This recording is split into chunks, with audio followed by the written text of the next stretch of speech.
Hi, this is Casio, and you're watching Purebred Reds Adelaide United Fan TV. G'day guys, and welcome to the Purebred Reds Adelaide United Fan TV. I'm your host, Ellis Gelios. I'm with Hugh Schuitemaker, the Daily Football Show Senior Editor, as per usual. How are you, Hugh? Things are really good, really good. Beautiful. We are here tonight to preview Adelaide United's away trip to Wellington Phoenix, Saturday, 5:05 PM kickoff South Australian time. Hugh, interesting road trip for us. There's been a week off, obviously, because of international break. Yep. So both teams really need to get back into form.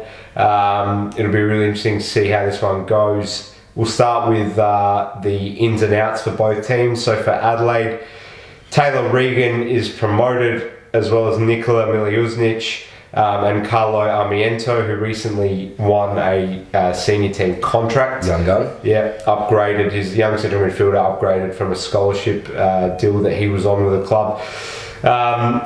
The players that are not available to us, the list hurts. It's Mirko Boland, who's out with a hamstring injury, which he of course sustained against the Perth Glory, and then unavailable is Bubba Diawara and George Blackwood. I'm just going to quickly say I'm kind of done with relying on Bubba going forward. I think we just need to invest all our time and energy in George Blackwood, because at least he's young, so when he gets fit and gets over this collarbone problem he's got, just don't mess around with him, don't play him out wide. Exactly. Number 9, central striking position, and just see what he can produce. Getting those crosses in from Goodwin. Yeah.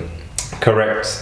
For Wellington, their ins, starting off with a familiar name, Nathan Burns, who was once running around Cooper Stadium about 12 years ago. Entertaining us at Cooper Stadium, alongside Bruce Jute, and he was going to go on and do spectacular things apparently. Don't know if we can say that he did. Not doing him at Wellington, I can say that. Probably not. Liberator Kakache is the other promoted name for Wellington, who's quite a handy player.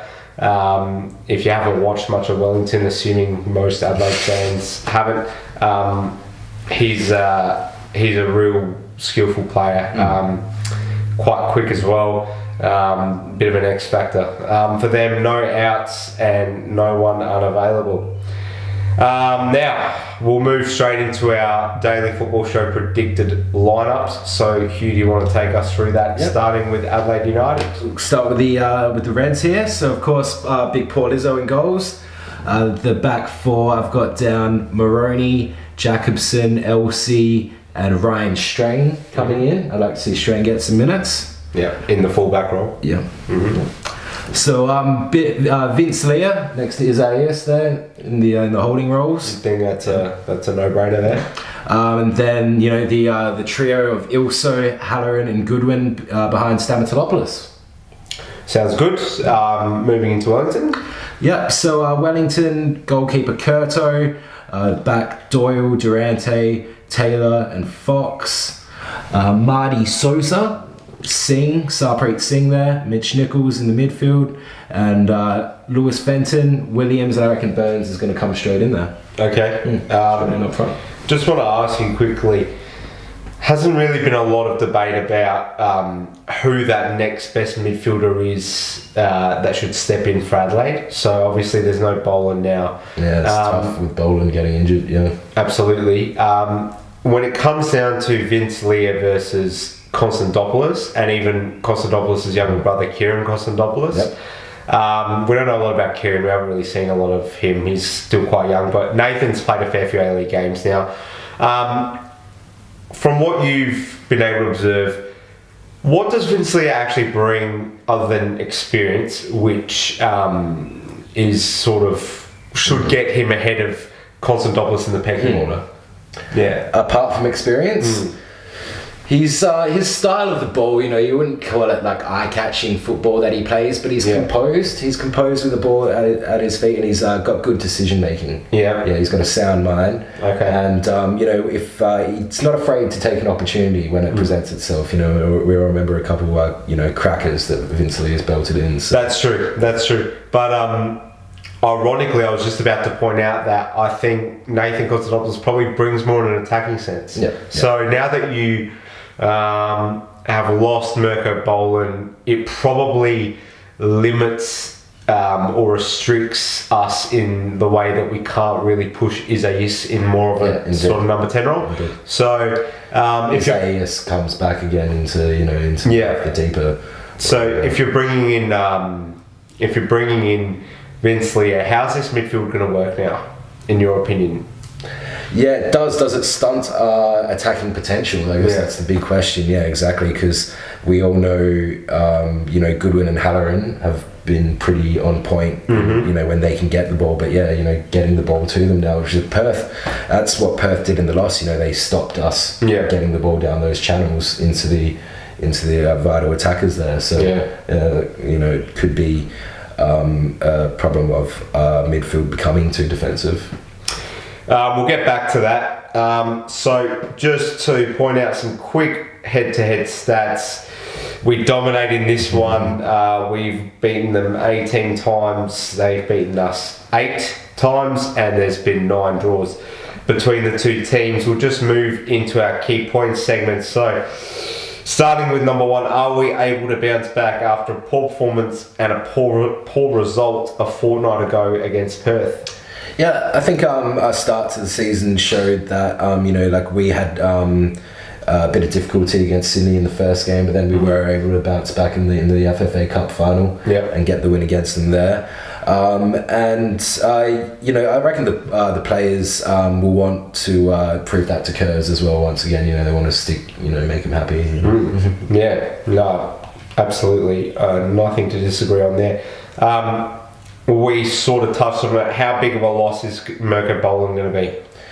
Yeah, well, it's more just unfortunate. Seems to fit the pattern that our imports seem to have. We bring in these players that have a lot of talent and potential, and then they just seem to get injured. So it's it just it hurts the system that we're trying to create. Like the starting 11 that we want. Yeah, no questions about that at all.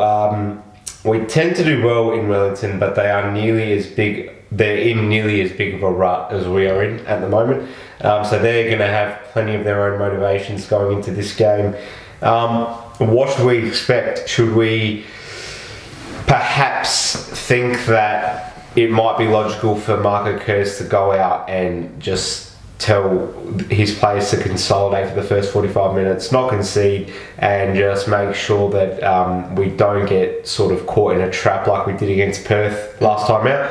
Or is it all going to be about, right, we've got to get back to winning ways, all guns blazing from the beginning? Well, I think a key factor to that point is also what is Mark Rudin going to bring to the table. Okay, that's and just expanding on that. Very, very often this season he's sort of elapsed into playing this back 5. Yeah. So assuming he does play a flat back 5, it's going to limit how effective we are on the counter. Yeah. There won't be as much space to run into. That's obviously what Rudin wants his team to be able to, just limit any counter, defensive as possible. That's defend first. I think he's all about that as a centre back that he was. So what do you think is going to happen? How's this game going to take shape? Well, it might be, could be shaping up to be a bit of a defensive battle. Okay. Which might be, not really want. Bit of a deadlock. Not really what you want if you're a neutral observer.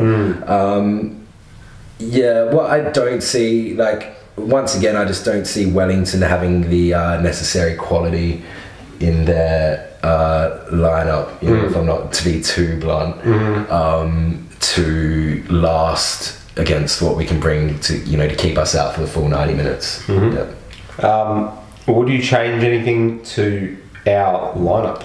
Yeah, I want to see Taylor Egan come back in as soon as possible. Yeah. Really? Yeah, I'm a big Taylor Egan fan. Yeah. That's interesting because that was about to be one of my next questions.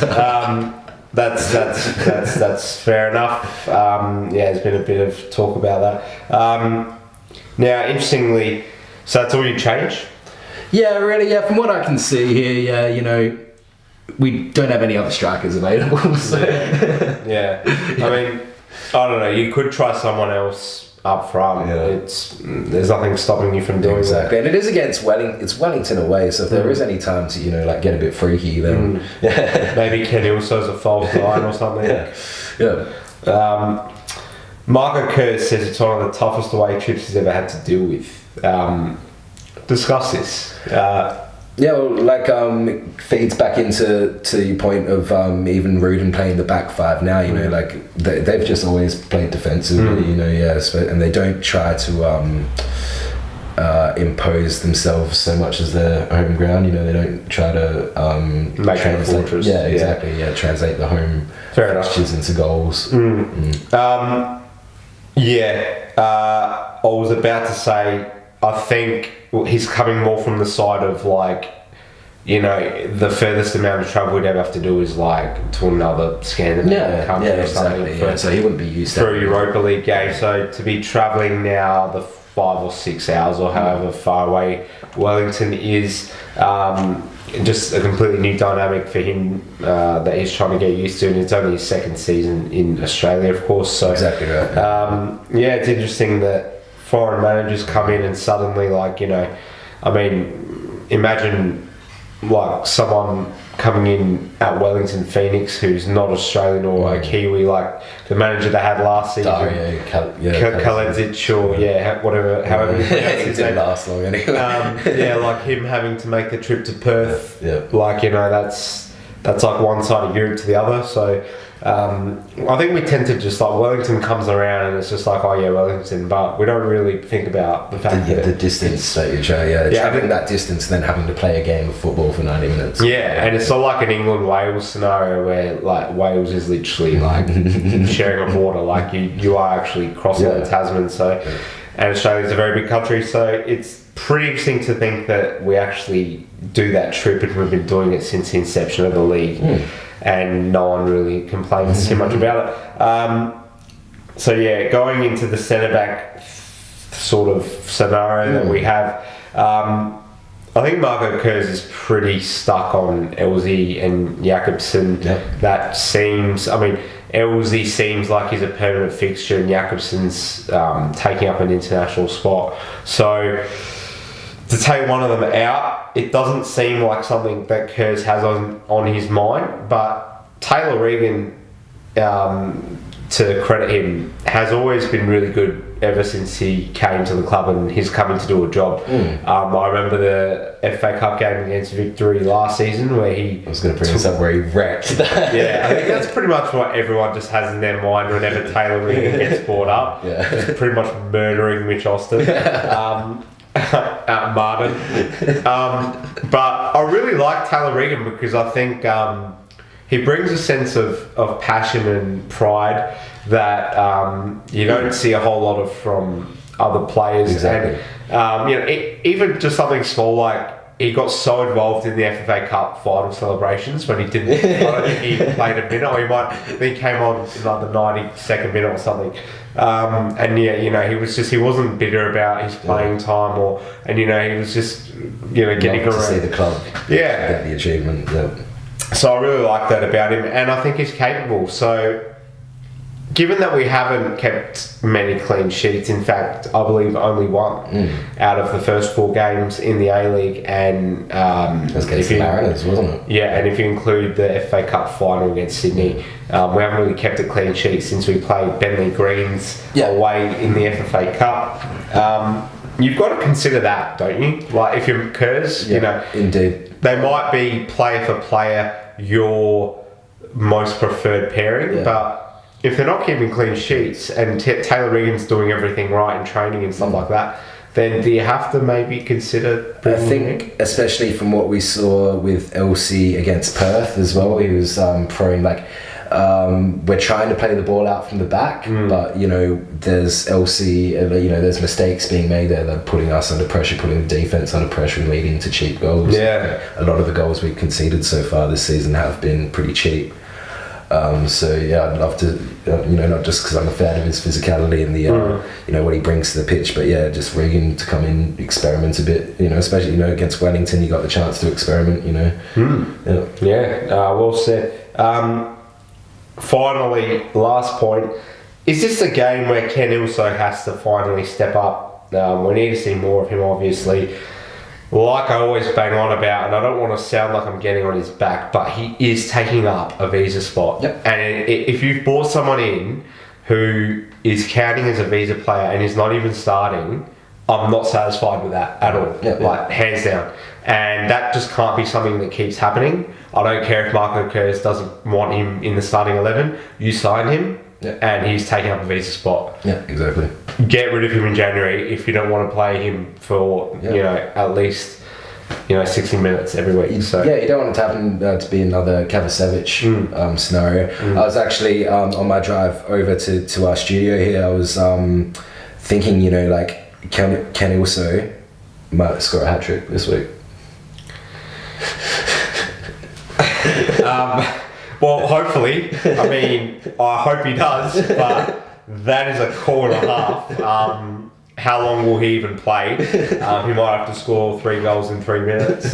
But I just want to see him start, because I feel like he's able to actually hide behind the fact that he doesn't play 90 minutes when it comes to actually critiquing him. And let's be honest, he hasn't really contributed at all since he came to the club. So he has that to hide behind at the moment. Is that because Goodwin's doing so much, though, do you reckon? Or? Well, Ken Ilso is a central player. He's been brought in to play at number 10 or as a backup number 9. So, yeah, we've got an excess of wide players. So, I don't understand why he's not playing at all, really, or starting at all, I should say. Especially as a visa player.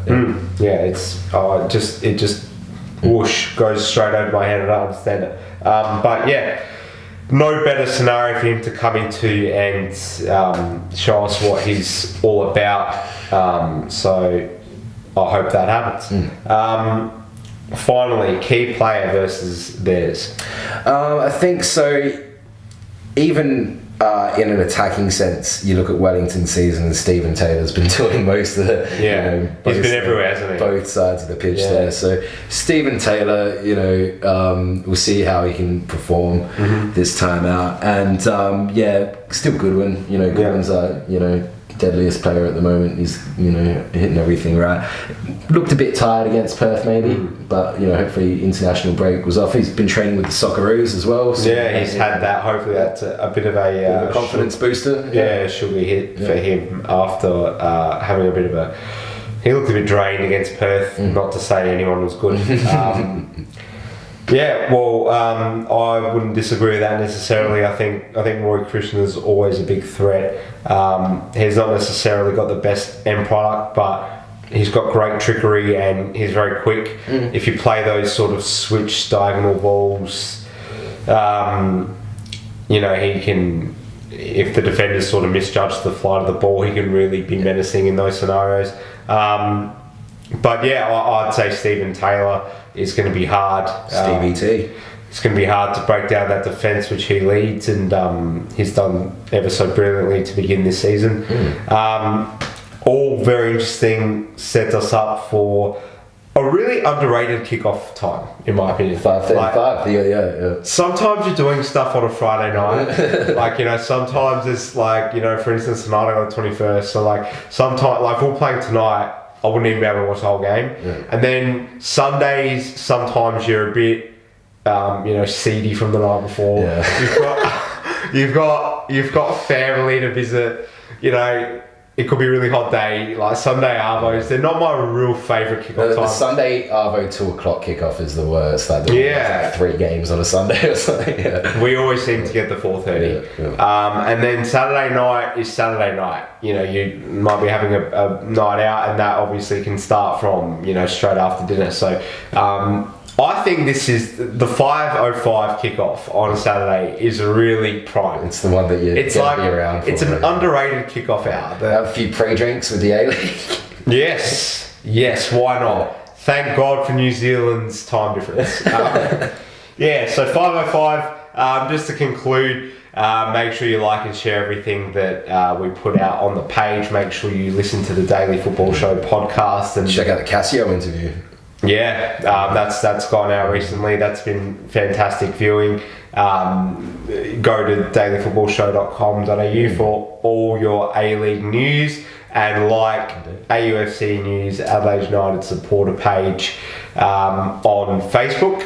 And other than that, Hugh, it's been great having you join us as per the normal every weekend for the preview show. Good luck with all your work, and we'll see you next week. Yep. Enjoy the game tomorrow. Have a good weekend. Thanks, mate. Cheers for coming on. Up your Reds. Cheers, guys.